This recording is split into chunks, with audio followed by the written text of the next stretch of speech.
할렐루야.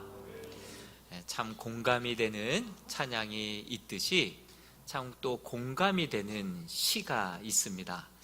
10월이 되니 제가 가을을 타나 봅니다. 시 하나 제가 한번 읊어드리겠습니다. 제목은 사랑은 처음처럼, 삶은 마지막처럼 이라고 하는 시입니다. 사랑의 시작은 꽃잎에 맺힌 물방울보다 더 청아한 모습으로 다가와 서로의 영혼에 창을 만들어 주지요.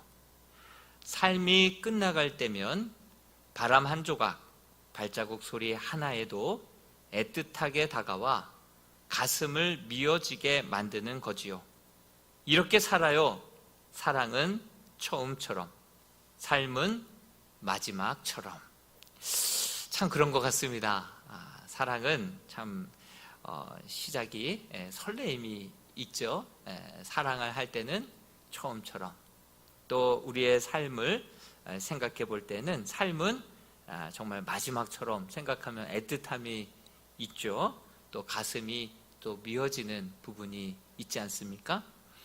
이런 마음의 자세로 우리가 인생을 대할 때 우리의 삶은 보다 더 진지해지지 않을까 생각이 듭니다.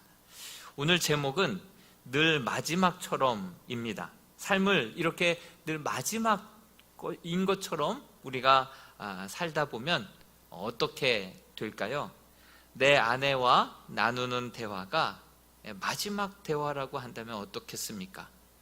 내가 드리는 이 예배가 내 인생의 마지막 예배가 될 수 있다 생각하면 이 예배가 어떻게 드려지게 되겠습니까?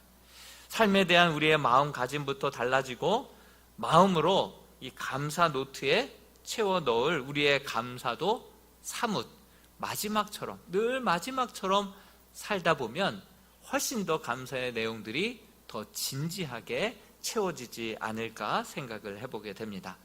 지난주에 말씀드렸듯이 추수감사주일은 초막절과 연관이 되어 있습니다. 진정한 감사는 상황에 따라서 또 있고 없고에 따라서 감사하는 것이 아니라 여호와 하나님 한 분만으로 인하여서 내가 만족하고 즐거워하는 것이다. 이렇게 이것이 바로 초막절의 감사다 말씀드리지 않았습니까?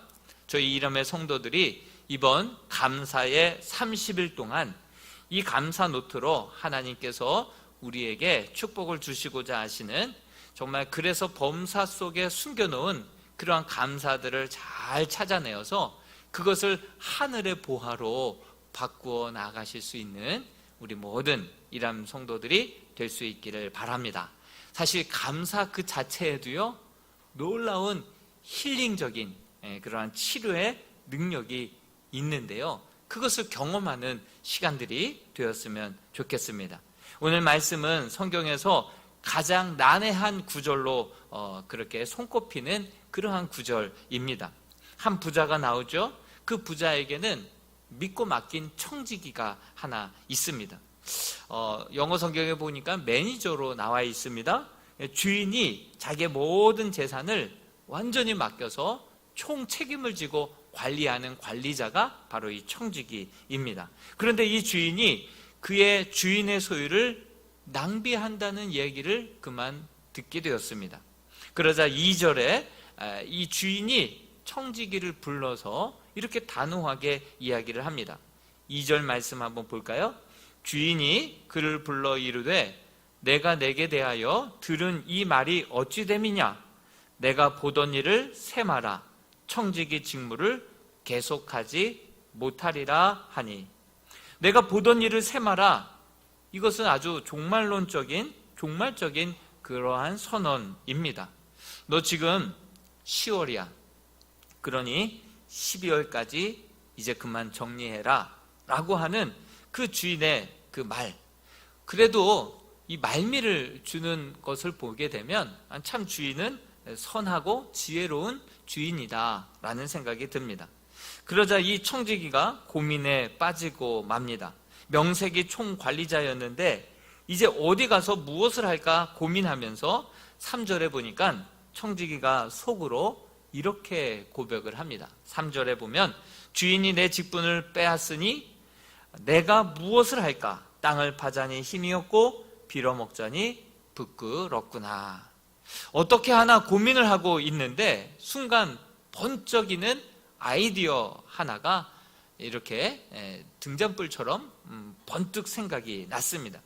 그래서 주인에게 빚진 자들을 오늘날 말로 따지면 단톡방으로 다 불러드립니다. 모아놓고선 몇 날 몇 시 언제까지 한 자리에 모이십시오. 단톡방에 글을 올려놓습니다. 그러자 빚진 사람들이 이제 올 것이 왔구나. 이제 주인이 이제 빚을 다 갚으라고 하나 보다 걱정하면서 수심에 가득 찬 얼굴들로 무슨 일이래? 무슨 일이야? 하면서 한자리에 모이게 되었습니다. 그러자 그 청지기가 입을 떼어서 엽니다. 당신 얼마 빚졌죠? 그러자 그 사람이 기름 100마리입니다. 그러자 얼른 증서를 가지고 여기 앉아 이렇게 쓰십시오. 50이라고 쓰십시오. 50이라고 반을 탕감해 줍니다. 기름 50말은 1000데나리온이었습니다. 한 데나리온이 그때 당시에 1인 노동자가 하는 그 품삯이었기 때문에 최소 노동 한 10만 원이라고 한다고 한다면 이 1000데나리온은 얼마입니까?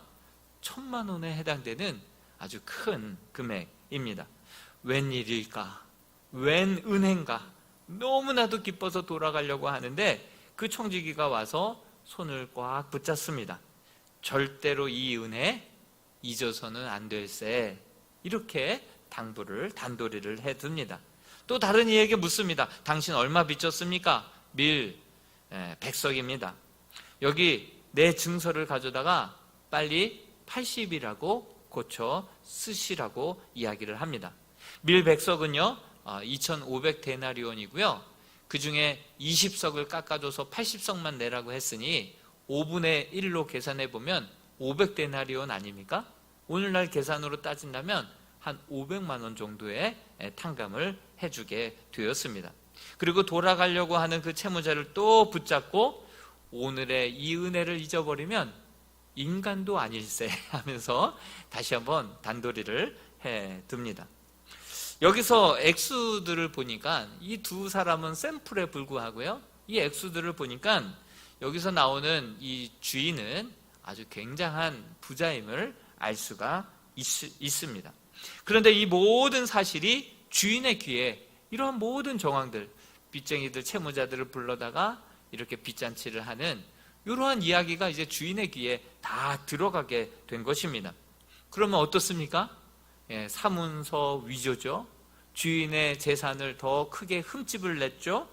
이것은 얼마 후에 이제 정리에 해고될 게 아니라 지금 당장이라도 그만두든지 그 은팔찌 하나 채워줘서 감옥에 집어넣어야 될 그러한 상황 아닙니까? 그런데 이 주인은 8절에 이렇게 이야기합니다. 8절 말씀을 같이 한번 읽어보겠습니다. 시작. 주인이 이 옳지 않은 청지기가 이를 지혜 있게 하였으므로 칭찬하였으니 이 세대의 아들들이 자기 시대에 있어서는 빛의 아들들보다 더 지혜로움이니라.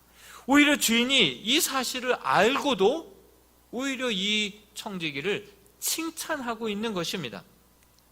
이 부분이 바로 성경 신구약 통틀어서 해석하기가 가장 어려운 난해 구절이 바로 이 구절인 것이죠. 그런데 주인이 칭찬한 것은 청지기가 한 행동을 보고 칭찬한 것이 아닙니다. 8절 말씀에 다시 한번 색깔이 칠해진 본문을 8절 말씀을 다시 한번 들여다보시기 바랍니다. 주인이 이 옳지 않은 청지기, 이 청지기가 한 행동이 옳지 않다는 것을 주인도 알고 있습니다. 그런데 무엇을 칭찬한 것입니까? 지혜 있게 하였으므로. 그러니 이 행동을 칭찬한 것이 아니라 지혜를 칭찬하고 있는 것을 볼 수가 있습니다.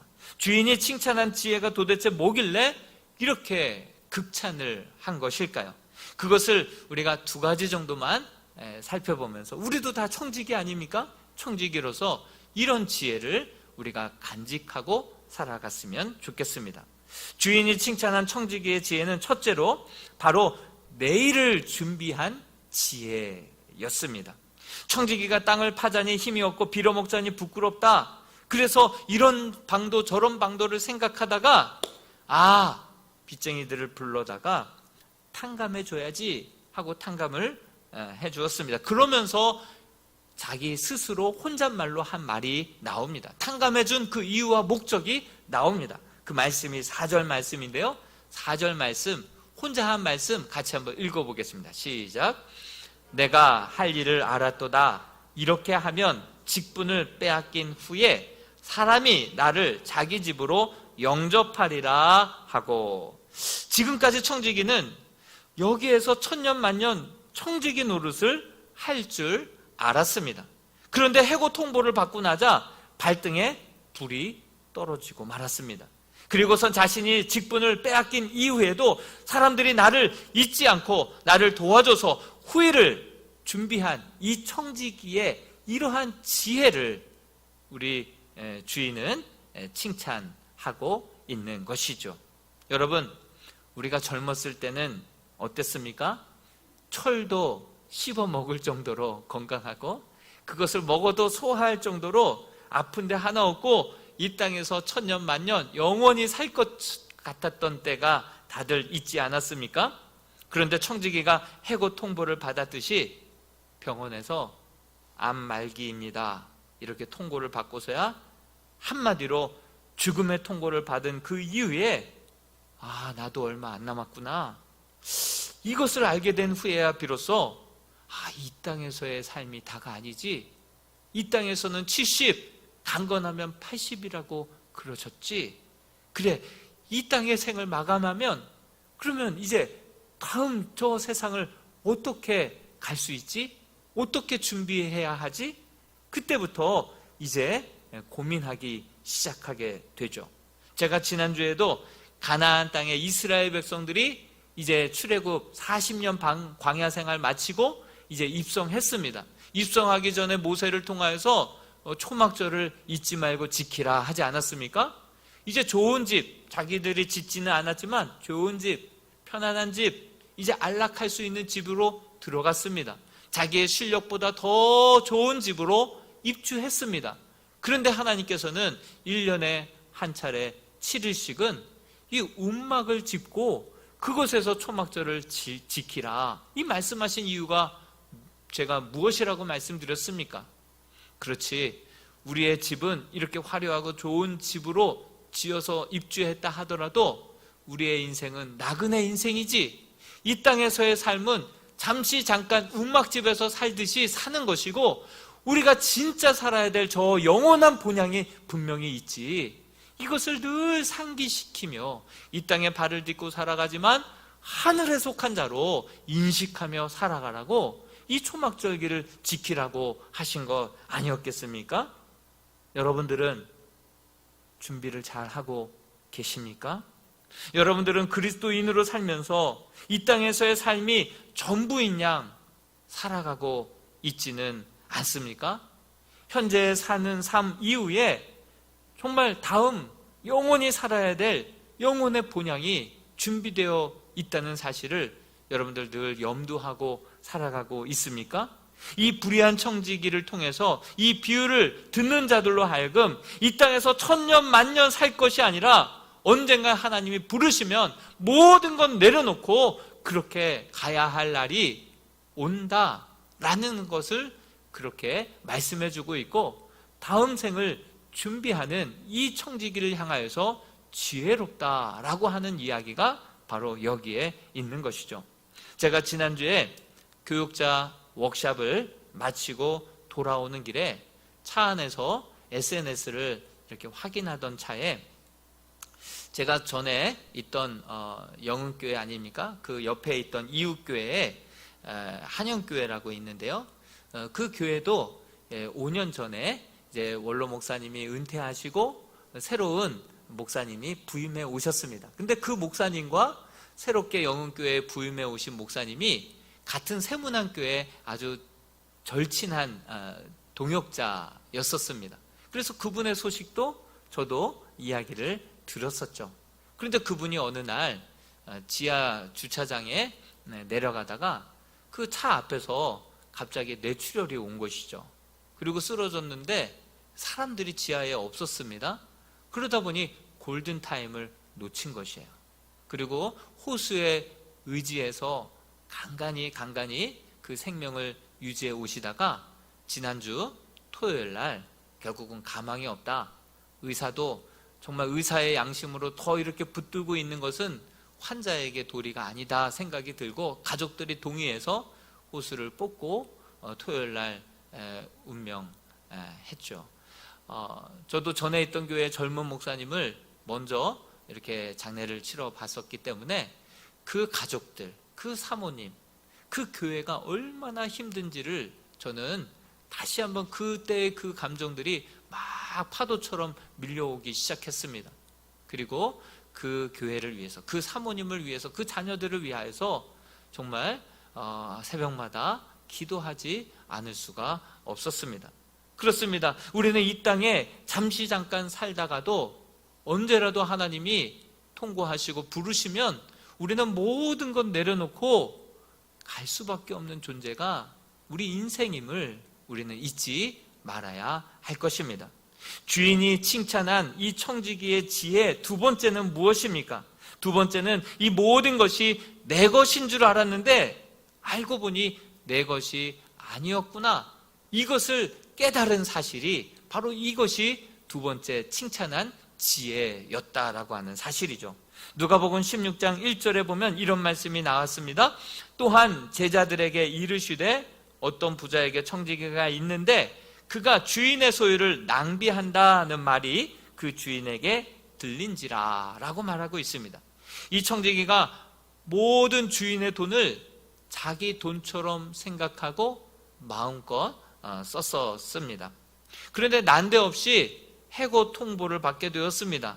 이 청지기가 주인에게 빚진 자들을 이제 불러서 막 탕감해 주기 시작합니다.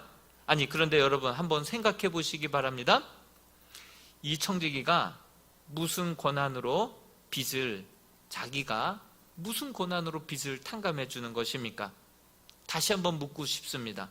자기 돈 같으면 이렇게 탕감해 주었겠습니까?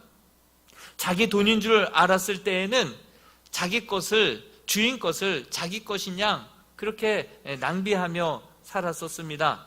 그런데 어느 순간 해고 통보를 받은 그 이후에 이 모든 것은 결국은 내 것이 아니었다라는 것을 비로소 깨닫게 됩니다. 어차피 내 것 아닌데 이거 가지고 그렇게 내일을 후일을 도모하면 어때? 하면서 주인의 것을 그렇게 물쓰듯 썼던 것입니다. 여러분, 너 12월까지 이제 이 일을 정리해야 해. 이렇게 이 해고 통고가 주어진 그 이후부터 이 모든 것들은 내 것이 아니었구나, 주인의 것이었구나, 그런 인식이 바로 그때 들어온 것입니다. 바로 여기서 우리가 가지고 온 것도 없고 가지고 갈 것도 없다, 빈손으로 와서 인생 빈손으로 간다, 이것을 깨달은 것입니다. 우리가 새벽에 늘 묵상했었던, 큐티했었던 디모데전서 6장 7절 말씀에 보면 이렇게 나와 있습니다. 같이 한번 읽어볼까요? 시작. 우리가 세상에 아무것도 가지고 온 것이 없음에 또한 아무것도 가지고 가지 못하리니.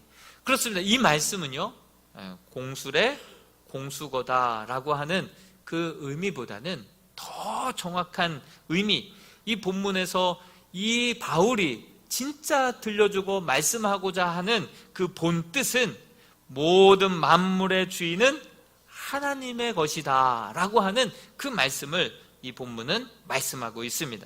그런데 우리는 어떻습니까? 다 내 것인 양 그렇게 살아가고 있단 말입니다. 9절 말씀에도 보니까 청지기의 그동안의 삶의 모습과 이 통고를 받은 이후에 달라진 모습이 이 9절 말씀에 나오는데요, 16장 9절 말씀도 같이 한번 읽어보겠습니다. 시작. 내가 너희에게 말하노니 불의의 제물로 친구를 사기라. 그리하면 그 제물이 없어질 때에 그들이 너희를 영주할 처소로 영접하리라. 그렇습니다. 여기에서 불의의 제물이라고 했는데 왜 불의의 제물이라고 했을까요? 여러분, 재물은 가치 중립적인 그러한 가치입니다. 재물 자체는 악도 아니고 선도 아닙니다. 다만 그것을 사용하는 자가 어떻게 사용하느냐에 따라서 그 재물은 불의의 재물이 될 수 있고 또한 선한 재물이 될 수 있는 것이죠. 그런데 돈을 사용하는 자가 오늘 본문에 나오는 청지기처럼 자신이 재물의 주인 노릇할 때 그 재물은 불의한 재물이라고 언급하고 있습니다. 이것은 재물만의 문제가 아닙니다. 우리의 인생도 마찬가지입니다. 건강도 마찬가지입니다. 우리의 시간도 마찬가지입니다. 우리의 건강, 내 것인 줄 알다가 그렇게 갑자기 턱하니 병에 걸리게 되면 어떻게 됩니까? 건강 내 것이 아니었구나. 하나님 고쳐주시옵소서. 하나님 생명 연장시켜 주옵소서. 하나님께 나아가 생명을 그렇게 치료해 달라고 기도하지 않습니까? 물질 다 내 것인 줄 알고 살다가 그 모든 것을 한순간 다 잃어버렸을 때, 또 어떤 사건을 통하여서 우리가 깨닫게 될 때 이 모든 건 내 것이 아니구나. 자식 내 배 아파서 낳았지만 그것이 내 마음대로 내 뜻대로 되지 않았을 때, 그때서야 비로소 하나님께 이 자식 내 자식이기 이전에 하나님의 자식입니다 하면서 주께 맡기는 것 아니겠습니까? 여러분, 어떤 재물이 불의한 재물입니까? 모든 것이 내가 주인인 양 그렇게 가지고 살아오고 사용해 왔을 때 그것은 불의한 재물이 됩니다. 그렇지만 이 모든 재물, 건강, 시간, 우리의 세월, 우리의 인생 다 진정한 주인은 하나님의 것입니다. 그것을 인식하고 살아가는 자에게는 그 모든 시간, 재물 다 하나님께서 선하게 사용할 수 있도록 하나님께서 이끌어 주신다는 사실이죠. 그래서 청지기가 주인의 것을 낭비한다는 말이 들렸던 것입니다. 다 자기 자신의 것인 양 그렇게 주인의 것을 자기 마음대로 사용하고 있다라고 하는 그러한 이야기를 들은 것이죠. 여러분, 여러분들의 물질, 여러분들의 세월, 여러분들의 시간 혹시 불의하게 사용하고 있습니까? 아니면 모든 것이 하나님께로 왔습니다 인식하고 그렇게 내일을 준비하며 거룩하고 복되게 살아가고 있습니까? 그런데 이 인식이 젊고 건강할 때는 보통 이러한 인식이 들어오지 않는다는 사실이죠. 그런데 얼마 남지 않았을 때 갑자기 정말 당신 말기입니다 이런 얘기를 들었을 때 비로소 정신이 번쩍 든다는 사실이죠. 내 인생 얼마 남지 않았구나. 뭐 하며 살아왔지? 난 무엇을 위해서 살아왔지? 주님 앞에 섰을 때 내가 이제 뭐라고 말을 해야 하지? 이런 본질적인 문제가 비로소 내 마음에서부터 방망이질 치면서 계속해서 떠오른다는 사실이죠. 최근 들어서도 어떤 집사님과 통화를 할 때 그분이 암 선고를 또 받으셨습니다. 그럴 때 정말 삶이 정말 단순해지는 것을 느꼈다고 합니다. 무엇을 해야 할지, 무엇을 하지 말아야 할지가 명확하게 구별이 되더라라고 말을 하시더라고요. 그렇습니다. 이럴 때 우리는 술, 담배, 세상적인 것 이런 모든 것들을 끊게 됩니다. 뿐만 아니라 늘 숙제처럼 여겨왔던 이거 해야 되는데 하나님 이거 기뻐하시는데 그동안 계속 못 해오고 또 약속했지만 지키지 못했던 것들을 용기 내어서 실천하는 그러한 시간들이 되는 것을 보게 됩니다. 청지기도 하나님이 잠깐 맡기셨는데 다 자기 것인 줄 알고 살다가 해고 통고를 받고 난 이후부터 그때서부터 이 모든 것들이 내 것이 아니었다는 사실을 깨닫고 불의했던 재물로 오히려 친구를 삼습니다. 그리고 친구의 영혼을 구원하고요. 그리고 장차갈 하나님의 나라를 준비하고 대비하는 그러한 복된 지혜로운 삶을 살아가게 되는 변화된 삶을 살아가게 되는 이 청지기의 모습을 보게 되는 것입니다. 바울이 디모데에게 디모데전서 6장 마지막 부분에서 모든 성도들에게 에베소에 있는 모든 성도들에게 권면한 말씀이 있습니다. 그 말씀이 오늘 말씀과도 해당이 됩니다. 17절부터 19절까지 디모데전서 6장 17절에서 19절까지 말씀을 같이 한번 읽어보겠습니다. 시작. 내가 이 세대에서 부한 자들을 명하여 마음을 높이지 말고 정함이 없는 재물에 소망을 두지 말고 오직 우리에게 모든 것을 후히 주사 누리게 하시는 하나님께 두며 선을 행하고 선한 사업을 많이 하고 나누어 주기를 좋아하며 너그러운 자가 되게 하라. 이것이 장래에 자기를 위하여 좋은 터를 쌓아 참된 생명을 취하는 것이니라. 아멘. 자신이 재물의 주인 되었던 삶, 그것을 내려놓고 이제 하나님이 주인 되는 삶, 하나님께 소망을 두며 이 땅 가운데 사는 날 동안에 장래의 일을 도모하고 준비하며 선한 일을 행하고 선한 사업을 많이 하고 나누어 주기를 좋아하며 너그러운 자가 되어서 장래 자기를 위하여 하나님의 영광을 위하여 살아도 이렇게 살아라 라고 바울이 디모데에게 이렇게 가르치라고 명령하고 있는 것입니다. 그렇습니다. 우리 그리스도인은 늘 마지막처럼 살아야 할 것입니다. 오늘이 내 인생의 마지막 날이라고 한다면 더욱더 간절해지고 진실해질 것입니다. 모든 것이 식었던 마음이 다시금 열렬히 타오르게 될 것입니다. 오늘 내 아내를 마지막 본다고 한다면, 올해가 내 자식을 마지막으로 보는 해라고 한다고 한다면, 내가 지금 드리고 있는 이 예배가 내 인생에 있어서 마지막 예배라고 한다면 얼마나 우리의 마음이 간절해지지 않겠습니까? 그런 마음으로 우리가 살아가게 된다고 한다면 나눠드린 감사 노트에 하루하루 적게 될 감사가 진실해지고 새로워지고 더욱더 깊어지는 감사의 새날이 될 것입니다. 정말 항상 마지막이라고 하는 그러한 마음으로, 또한 내 모든 생명, 물질, 건강, 시간, 모든 것이 주님의 것임을 인식하고 이 땅에서의 삶이 다가 아니라 천국에서의 삶을 멋지게 준비하며 남은 올 한 해, 남은 우리의 생애 보다 더 지혜롭게 살아갈 수 있는 이람의 복된 성도들이 다 될 수 있기를 주님의 이름으로 축원드립니다.